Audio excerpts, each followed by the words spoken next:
आपको पता है इंडिया के minister for external affair doctor Jaishankar की एक ही दौड़ है, तेल इकट्ठा करना। ये है, देख रहे हैं आप, ये है अंडमान सी, और ये अंडमान सी में यहाँ पर चल रहा है एक्सप्लोरेशन। अंडमान सी में एक ऐसा ऑयल वेल बेसिकली देखने को मिला है जो कि गयाना में जैसे बड़े बड़े ऑयल डिस्कवरीज हुए हैं पिछले कुछ वर्षों में। देखिए, हर क्राइसिस में एक अपॉर्चुनिटी होती है। तो ये जो ईरान और इजराइल की जो जंग है और एक क्राइसिस क्रिएट हो गया मिडिल ईस्ट में, इसमें आप देखें कि आपको एक अपॉर्चुनिटी नजर आ रही है आफ्टर वेरी लॉन्ग टाइम। ये जो डिस्कवरी है, it is being considered as the 4th largest oil and gas reserves in the world. Venezuela जो है उसके पास कहा जा रहा है कि वो लीडर है ऑयल रिजर्व्स का। ये 11 बिलियन बैरल से ज्यादा बड़ी एक ऑयल फील्ड निकलने वाली है। समझ लीजिए भारत के भाग्य खुल गए। जब ये वाला ऑयल फील्ड जब ये ऑपरेशनलाइज हो जाएगा तो ये डेली बेसिस पर कम से कम 2.5 लाख बैरल प्रतिदिन की जो प्रोडक्शन है। क्योंकि बहुत से लोग जो तेल लेते हैं वो मिडिल ईस्ट से लेते हैं, तो ना सऊदीया का उस साइड से जा सकेगा गल्फ से, और बहुत से ममालिक इसकी जद में आएंगे जिसमें पाकिस्तान भी है, क्योंकि हम भी तेल के बहुत बड़े इंपोर्टर्स हैं। पाकिस्तान ने एज अ नेशन पूरी मुस्लिम उम्मा की टेक्नोलॉजी को, उनके डिफेंस को एनहांस किया। अगर खुदा न खास्ता इजराइल जो है वो ईरान को ज़ेर करने में कामयाब हो गया तो फिर जो उसका ग्रेटर इजराइल का मंसूबा है वो उस पर अमल दरामद करेगा। अगर आपका मकसद है इजराइल को तबाह बर्बाद करना है, उसके लिए आप न्यूक्लियर बॉम्ब बना रहे हैं, तो फिर यही चीज आपके खिलाफ इस्तेमाल आपको लगता नहीं इसराइल ने वो मकसद फराहम कर दी है? बहुत बड़ी फाइंड हुई है, कहाँ? गयाना में। और गयाना आप करीब 6 लाख बैरल पर डे निकालने लगा है और 13 लाख बैरल तक निकालेगा, ऐसी बात हो रही है। वो कहते हैं कि साहब कि दुनिया की 6ठी या 7वीं सबसे बड़ी फील्ड, ऑयल फील्ड वहाँ निकली है। लेकिन उससे भी बड़ी ऑयल फील्ड भारत में निकलने जा रही है, ऐसा ऑफिशियली बोला है हमारे जो पेट्रोलियम मिनिस्टर हैं हरदीप पुरी ने। और वो कहाँ निकलने जा रही है? ये है, देख रहे हैं आप, ये है अंडमान सी, और ये अंडमान सी में यहाँ पर चल रहा है एक्सप्लोरेशन। एक्सप्लोरेशन के रिजल्ट आ गए हैं और हरदीप पुरी जी ने कहा है कि ये एक गयाना साइज ऑयल फील्ड होने वाली है। गयाना साइज मतलब गयाना का साइज है लगभग 11 बिलियन बैरल ऑयल और गैस के रिजर्व्स है। ये 11 बिलियन बैरल से ज़्यादा बड़ी एक ऑयल फील्ड निकलने वाली है। समझ लीजिए भारत के भाग्य खुल गए। इसराइल और ईरान की जंग को शुरू हुए तकरीबन अब 2 दिन हो चुके हैं। इसराइल के इब्तदाई हमले के बाद के जिसमें एक बहुत बड़ी तादाद में ईरान की अस्करी और एटमी क़यादत मारी गई थी और उनका एयर डिफेंस और डिफेंस इंफ्रास्ट्रक्चर तबाह हुआ था। नमस्कार दोस्तों, स्वागत है आपका मेरे एक नए वीडियो में। दोस्तों, इजराइल और ईरान की कॉन्फ्लिक्ट के बीच में एक खबर निकल के आ रही है जो भारत के लिए खुशखबरी हो सकती है। पाकिस्तान की मीडिया में ये खबर चल रही है। अभी इसकी 100% पुष्ट की गारंटी नहीं है, लेकिन फिर भी इसमें कुछ ना कुछ तो शुरुआत होगी जिससे कि पाकिस्तान की मीडिया जो बहुत ज्यादा डर रही है। खबर ये है कि पूरी दुनिया में ऑयल को लेकर के हमेशा क्राइसिस रहती है। मतलब कि क्रूड ऑयल जो होता है पूरी दुनिया की इकोनॉमी को कंट्रोल करता है। तो हमारे देश में क्रूड ऑयल है नहीं, ये बात हम सभी को पता है। हमारे देश में पानी ज्यादा है, क्रूड ऑयल नहीं है। जैसे कि खाड़ी देश है, सऊदी अरब है, कतर है, ओमान है, यूएई है, यहाँ पे क्रूड ऑयल ज्यादा पाया जाता है। लेकिन अब खबर निकल के आ रही है कि अंडमान निकोबार जो हमारे पास द्वीप समूह है वहां पर बहुत भारी मात्रा में, जिसकी अगर गारंटी से अगर ये बात सही हुई तो करीब $20 ट्रिलियन की कीमत का क्रूड ऑयल मौजूद है।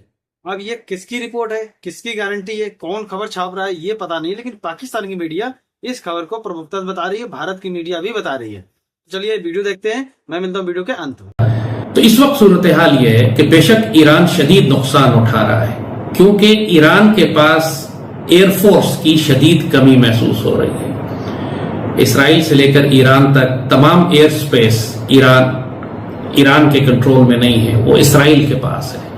बीच में तमाम मुसलमान ममालिक ऐसे हैं, यानी लेबनान, सीरिया, इराक, जिनकी एयर डिफेंस या एयरफोर्स बिल्कुल खत्म हो चुकी है। और ये ममालिक लिटरली हेडलेस स्टेट्स हैं। ये इस काबिल ही नहीं है कि नेटो और अमेरिकन और इसराइलीज की एयर सुपीरियोरिटी को चैलेंज कर सकें या इनको रोक सकें।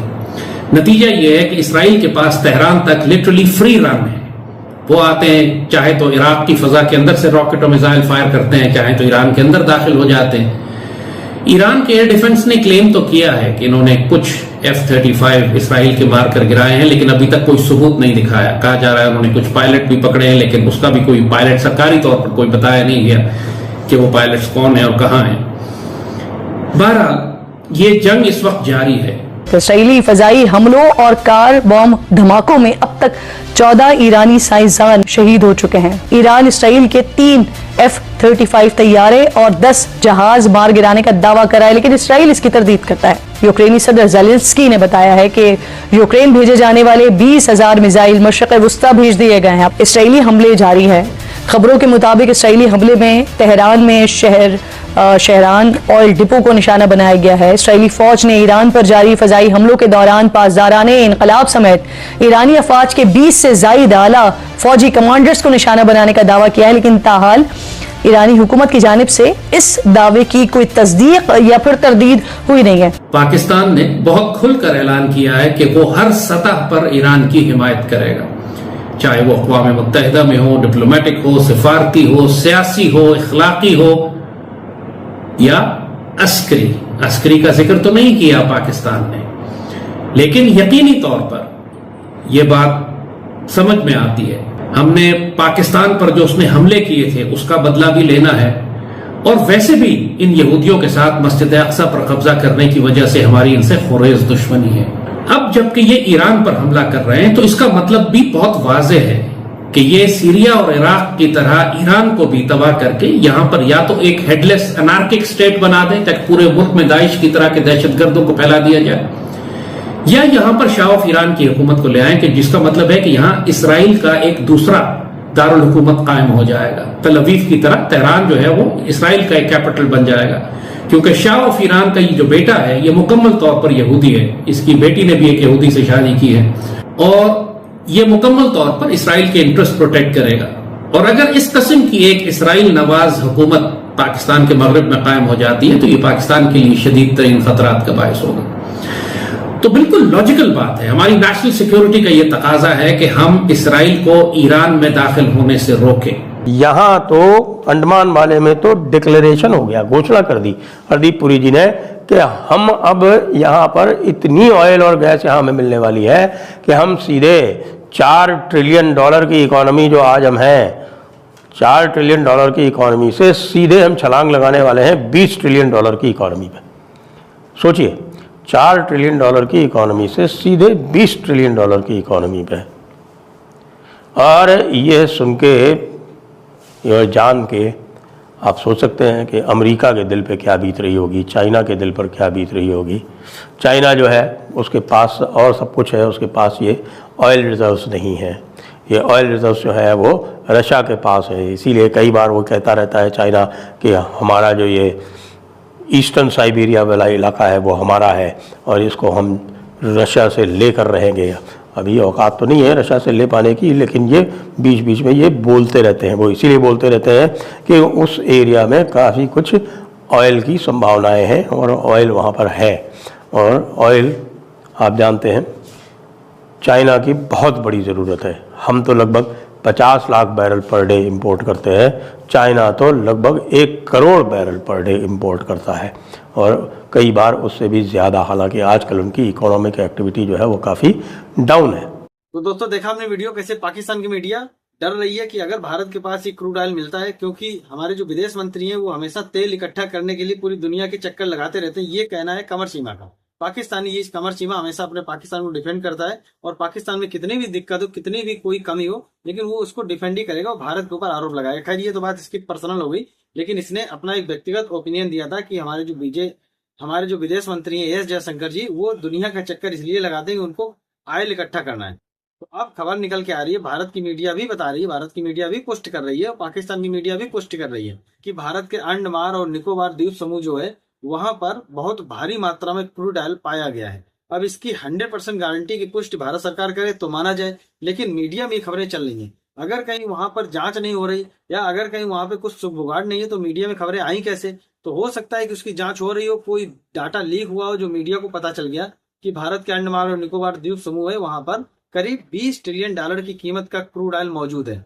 और कहीं ऐसा होता है तो फिर भारत जो है पूरी दुनिया में सुपर पावर बनने से कोई नहीं रोक सकता। भारत जो है सबसे आगे निकल जाएगा। हालांकि अभी भी हमारी जो इकोनॉमी है बूस्ट कर रही है, हम लोग आगे निकल रहे हैं। अभी हाल फिलहाल हमने जापान को पीछे छोड़ा है और दुनिया की अर्थव्यवस्था के मामले में बात करें तो हम लोग चौथे नंबर पर पहुंच गए।